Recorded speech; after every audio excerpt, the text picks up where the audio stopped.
నమస్కారం. ఒక రాజ్యం అప్పుల్లో పూర్తిగా కూరుకుపోయి పతనానికి చాలా దగ్గరగా ఉంది. అలాంటి రాజ్యాన్ని ఒకే ఒక్క వ్యక్తి కేవలం 30 ఏళ్లలో ఆధునిక యుగంలోకి నడిపించాడు. ఎలా? ఈరోజు మనం చూడబోయేది హైదరాబాద్ రూపురేఖలనే మార్చేసిన మొదటి సాలార్జంగ్ కథ. అసలు ఆలోచిస్తే ఇది చాలా పెద్ద ప్రశ్న కదా. ఒకే ఒక మనిషి ఒక సామ్రాజ్యం తలరాతనే మార్చగలడా? ఇది సాధ్యమేనా?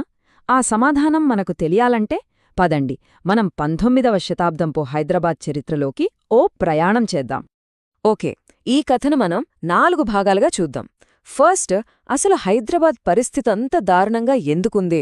ఆ తర్వాత ఈ గందరగోళం మధ్యలో వచ్చిన ఆ యంగ్ రిఫార్మర్ ఎవరు? మూడోది, అతను తెచ్చిన విప్లవాత్మక మార్పులేంటి? ఇక ఫైనల్గా ఆ మార్పుల ప్రభావం ఈరోజు మనమీద ఎలా ఉందో చూద్దాం. సరే, ఇప్పుడు మనం టైంలో వెనక్కి వెళ్దాం, సరిగ్గా 19వ శతాబ్దం మధ్యలోకి. అప్పటి హైదరాబాద్ రాజ్యం పరిస్థితి అస్సలు బాగోలేదు. తీవ్రమైన సమస్యలతో సతమతమవుతోంది. ఇదేదో ఒక్క సమస్య కాదు, ఒకదాని వెంట ఒకటి చుట్టూ ముట్టేసిన సంక్షోభమది.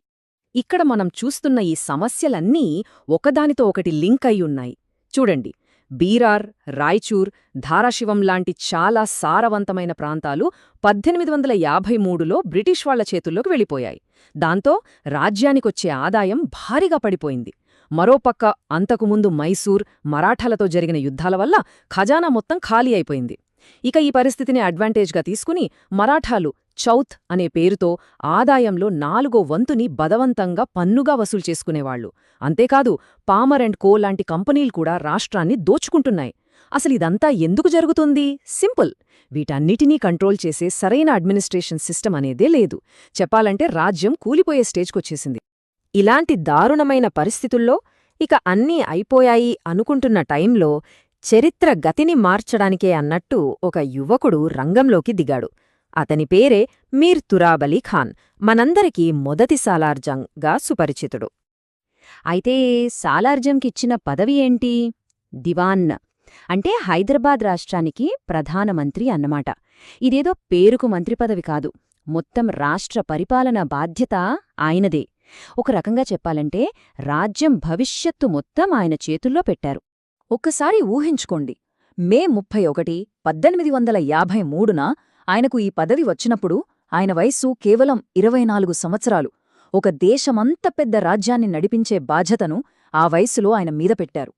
చుట్టూ అప్పులు, చేజారిపోయిన భూభాగాలు, పూర్తిగా పక్కన పడిపోయిన పరిపాలన. ఇలాంటి టైంలో ఆయనకు ఈ బాధ్యత అప్పగించారు. ఆయన ముందున్నది మామూలు సవాల్ కాదు, కత్తిమీద సాము కంటే ఎక్కువే. ఆయన ఎంత పవర్ఫుల్ అనేది ఇక్కడ మనకు స్పష్టంగా అర్థమవుతోంది. ఒక్క నిజాం కింద కాదు, ఇద్దరూ కాదు, ఏకంగా 3 నిజాంల పాలనలో మొత్తం 30 సంవత్సరాల పాటు దివాన్గా పనిచేశారు. ఇది మామూలు విషయం కాదు. అంటే పాలకులు మారుతున్నా సాలార్జంగ్ అనే వ్యక్తి ఒక స్థిరమైన శక్తిగా తన సంస్కరణల పంథం మార్చుకోకుండా పనిచేశారన్నమాట. అయితే ఆయన ఆలోచనలు చాలా మోడ్రన్గా, వెస్టర్న్ స్టైల్లో ఉండేవి. అందుకే అప్పటి నిజాం నాసిర్ ఉద్-దౌలా ఆయన్ని సరదాగా ఫిరంగి బచ్చా అని పిలిచేవారట, అంటే ఫారెన్ కుర్రాడు అని. ఈ ఒక్క పేరు చాలు, అప్పటి పాతకరం వాళ్లు ఆయన కొత్త ఆలోచనల్ని చూసి ఎంత ఆశ్చర్యపోయారో, కొంచెం అనుమానంగా కూడా చూశారో అర్థం చేసుకోవడానికి. సరే, మరి సాలార్జంగ్ ఏం చేశారు? ఆయన కేవలం ప్రాబ్లమ్స్ని చూసి వదిలేయలేదు. వాటిని ఎలా పరిష్కరించాలో ఒక క్లియర్ ప్లాన్తో ముందుకు వెళ్లారు. ఆ ప్లానే మోడర్న్ అడ్మినిస్ట్రేషన్, ఆధునిక పరిపాలన. 1876లో సాలార్జంగ్ లండన్ వెళ్లారు. అందరూ అనుకున్నదేంటంటే చేజారిపోయిన బీరార్ ప్రాంతాన్ని తిరిగి సంపాదించడానికే వెళ్తున్నారని. అది ఒక కారణమే, కాని దాని వెనుక ఒక పెద్ద లక్ష్యముంది. అదేంటంటే బ్రిటిష్ వాళ్లు పరిపాలనను ఎలా నడుపుతున్నారో నేరుగా చూసి నేర్చుకోవడం. అందుకే అక్కడ డైటన్ అనే ఒక బ్రిటిష్ ఆఫీసర్ దగ్గర స్పెషల్గా ట్రైనింగ్ కూడా తీసుకున్నారు. ఆయన తెలివితేటలు, విజన్ చూసి ఆక్స్ఫర్డ్ యూనివర్సిటీ వాళ్లు ఏకంగా గౌరవ డాక్టరేట్ ఇచ్చారు. సో ఆ ట్రిప్ కేవలం పాలిటిక్స్ కోసం కాదు, నాలెడ్జ్ సంపాదించడం కోసం కూడా. అంటే సింపుల్గా చెప్పాలంటే ఆ జర్నీ కేవలం భూమి కోసం కాదు, తన మాతృభూమి భవిష్యత్తు కోసం.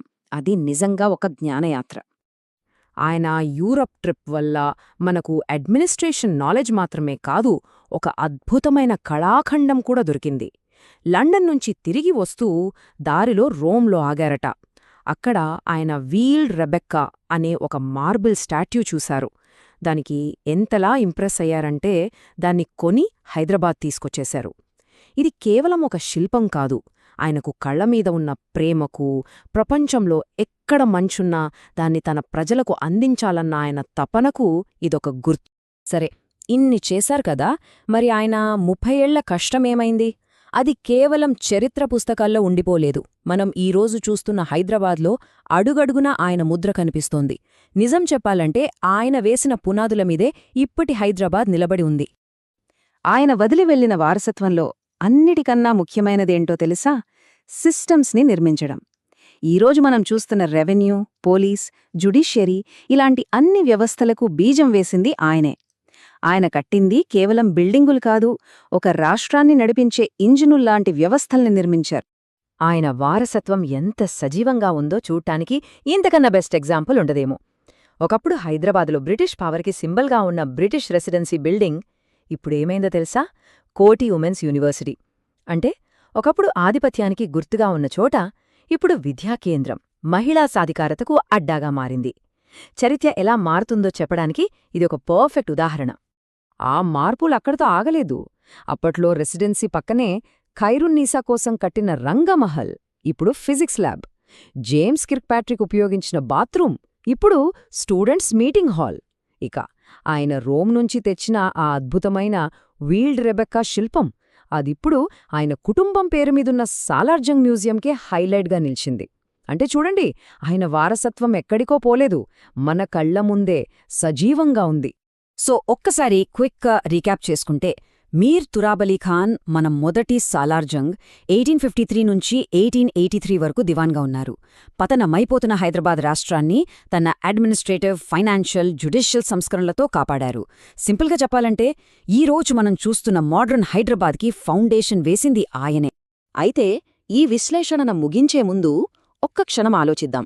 ఒకవేళ ఆ రోజు ఆ 24 ఏళ్ల కుర్రాడు ఆ బాధ్యత తీసుకోకపోయి ఉంటే, ఈ సంస్కరణలన్నీ తీసుకురాకపోయుంటే, ఈ రోజు మన హైదరాబాద్ పరిస్థితి ఏంటి, ఎలా ఉండేది? ఒక్కసారి ఆలోచించండి. ఆయన 30 ఏళ్ల ప్రయాణం మన చరిత్రను,